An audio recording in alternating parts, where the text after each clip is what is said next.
was spellbound. That woman is dangerous. I had better watch myself. Protecting one's health is an important part of any agent's job. But despite my best efforts, I have caught a cold. Now that I think about it, Mother Base's numbers are on the rise, with soldiers coming from all different places and backgrounds. It is no wonder then that sooner or later someone would bring in a virus. That said, what I have got is just a common cold. The medical team said I'd need a few days rest, so I've been restricted to my room and put on bed rest. I thought I'd gotten used to not having anyone around to relate to, but at times like these, being alone is just miserable. All I could do was lay there and stroke Nuke's back, trying to take my mind off how bad I felt. Nuke just sat there, not making a sound. But I did have visitors. Amanda and Chico, Huey, Cecile, Miller, and a few of the soldiers I've become relatively close to. Amanda made me a soup with herbs she said were good for a cold. Miller told me to take it easy. I will sing you a lullaby, he said, then broke out a guitar and sang some incomprehensible song in Japanese. I did not need to understand the lyrics to know he is an awful singer. Then he said, "You know what is good for a cold? Suppositories. Here, I'll show you." He began to take off his pants, so I threw my tissue box at him to make him go away. Then Strangelove showed up, saying she had some miracle Indian cure. "It has got eucalyptus extract," she said. "It works best if you rub it into your chest." And then she tried to take off my nightshirt. I whacked her with my pillow, and I got rid of her. Chico brought me a little flower in a cup. It had been growing in a little bit of earth that probably found its way on board, stuck to something else. "I found this on the deck. Here, you can have it." He tried to act nonchalant, but I am pretty sure he's got a crush on me. None of them understand. If they thought these little visits would cheer me up, they were wrong. Tonight, Snake himself came to my room. Like the rest, he believes I am just a schoolgirl and treats me as such.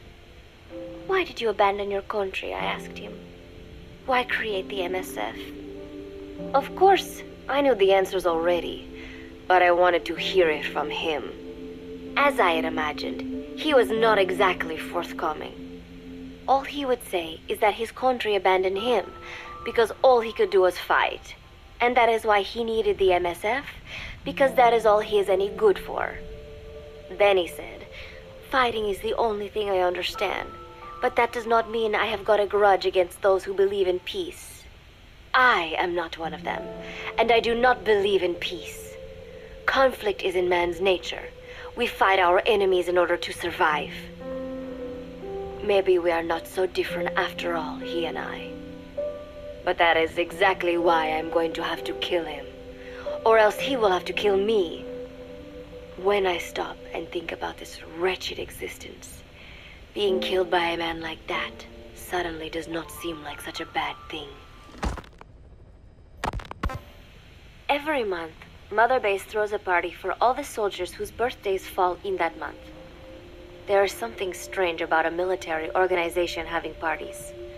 Really though, it is just an excuse to drink and make noise. It is not easy to get alcohol on a fortress in the middle of the ocean. Most days they are training from dawn till dusk. They do not have time for things like drinking. That is why Snake and Miller came up with the idea to give everyone a chance to let loose. Obviously, a bunch of boors like that are not going to bother with blowing out candles on a cake. Rather, they sit there in a cloud of cigarette smoke, drink beer, eat meat, tell tasteless jokes, and swap crude insults about one another's hometowns. But it hardly ever breaks out into something serious. They talk up a storm, but they're just having fun. It is funny. You have got members of FSLN rubbing shoulders with the UCLAs, people who once would have considered the other mortal enemies. I wonder if that is what makes Big Boss so popular. In leaving their countries behind, they leave their hatred for other countries too. Miller seemed a little protective of me. "Hope they're not being too crude," he said. But soon enough, he too was drunk. He yelled, "Come here and take a look at the real Kazuhira Miller," then dropped his pants and mooned everybody. The other soldiers burst out laughing. I have never seen such a crude, ridiculous party before. And yet, all these people, laughing and acting the fool. Is this what they call peace? For some reason, I began to think about all that has happened since I came here. Fishing with Chico, cooking with Amanda and Cecile, playing soccer, having visitors when I caught a cold. When I stop and think about it, my time here has been the most peaceful of my life.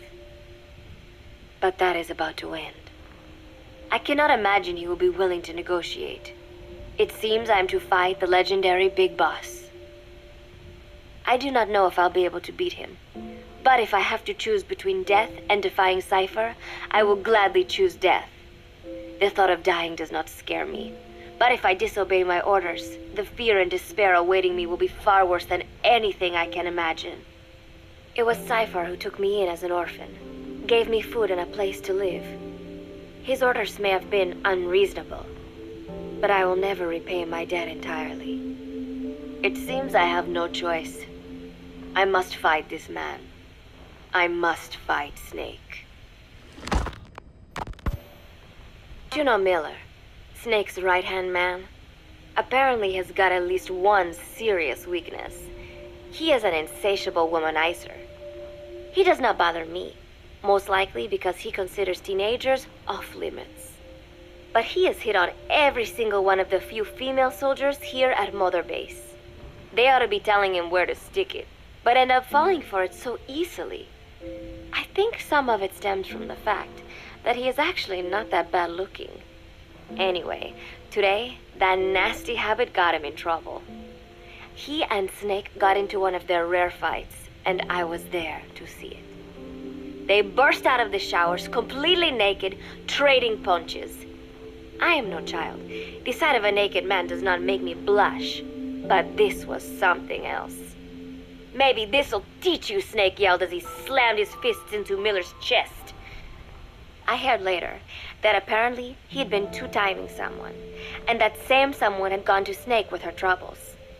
As I see it, it is her own fault for letting herself be deceived like that. If she is too dumb to see through Miller's lies, then she got what she deserved. But this was not the first time it had happened, or the second, and Snake read Miller the riot act. Miller argued back, and what began as a shouting match turned into a fist fight. "You son of a bitch," Miller yelled as he swung. "Not bad," said Snake, smiling, "but not good enough." And then he was back on the offensive. They had already been at it pretty hard in the showers, and their bodies were covered with bruises. Both of these men had been trained for war, their bodies deadly weapons. They were each bleeding from a dozen places. All this from a fist fight.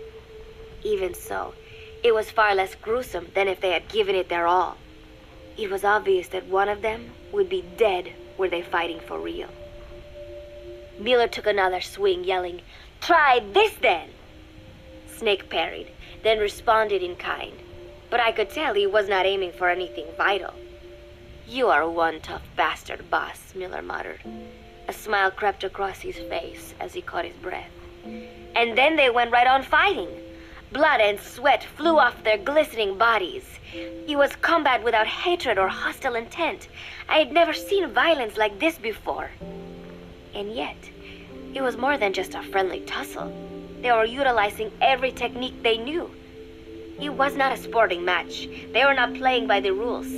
How could they keep this up? At last, the two men tired themselves out, and the bizarre scene came to an end. They looked at each other's battered bodies, and then burst out laughing, embracing and congratulating each other on a good fight. It all seemed so idiotic. I still cannot fathom such behavior. But somehow, I got the sense that for all his womanizing, Miller really only trusted one person, and that was Snake. There was no way I could ever come between the two of them. And at that thought, I began to feel as if I had lost. All of Mother Base is preparing for a festival.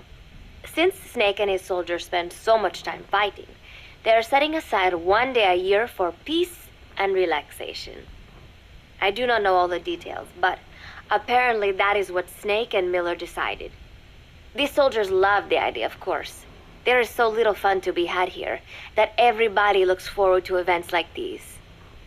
That is all well and good, but somehow I got roped into getting on stage. Come on, we even both have peace in our name, said Miller. And Zdarnov, that old Ruski's name, has something to do with peace too, right? Hey, as long as we're having a day of peace, we ought to get an act together. The Three-Piece Band. I thought he was joking. He then proceeded to share his idea without bothering to check with me. And now, I am slated to sing. Apparently, he had heard me on the deck one day, and since then he's wanted to form a band. Everybody's looking forward to it, so there is no way for me to back out now. I've never done anything like this, but it does feel kind of nice to know that people are looking forward to it. I mean, it cannot be any worse than Miller's singing, but modifications to Zeke are already finalized, and I must complete my mission. Betray Cypher now, and I will face a fate far worse than death. Still, there's no need to put things in motion just yet. What difference would it make to just wait a little while longer? A whole day of peace. The mission can wait until after that. Can it not? I know I am only delaying the inevitable. When the day comes, one of us will have to die. Snake or me. But still, if I could just come up with some way to stall Cypher, at least until our day of peace. When did I start having thoughts like this? My cover is blown. They know nothing of Cypher or my true objective, but they know I am a spy. There is no more time left. I must act now. I must complete my mission. How did it come to this? All I wanted was 3 more days. Just 3. Miller's already finished writing the song. It is called Love Deterrent. It is about a girl who cannot express her true feelings. I have been practicing. I am no pro, but I was pretty sure I would do a decent job. And now this. Cypher found out that Zeke was complete. He must have someone inside Mother Base besides me, spinning his tightly wound web of control, leaving no room for individual will. Typical. When they found out Zeke was complete, I was ordered to execute the operation immediately. If I was going to enjoy just one day of peace, I had to ensure the plan could not move forward. I tried to sabotage Zeke. I thought by damaging the drive system, they would have no choice but to delay their plans. I waited until midnight, and then snuck into the hangar. There would be trouble if it looked like sabotage. I selected one of the drive system's load-bearing parts and carefully worked to warp its shape. The leg's drive system requires a high degree of precision to operate. Even the smallest deviation would have done it. Then, Chico walked in. Maybe it was one of those nights where he could not sleep. In any case, he saw me, panicked, and took off running. It would have been easy to kill him, but I could not. I know he likes me. It is not as if I would ever have an interest in a child like him, but I could not pull the trigger. Not at him, not in the back. Will he tell them? Or is there a chance he will keep it a secret? Protect me? No. He knows now. Knows I am not who he thought I was. He ran without even questioning what I was doing. There is no chance he does not know. And soon, all I have built here will end. And if Cypher has another agent among them, if he finds out I tried to sabotage Zeke, this place will no longer be my heaven. Then it is settled. I make my move now. Chico walked in before my sabotage was complete, so Zeke should still be operational. It might not run at full speed or power,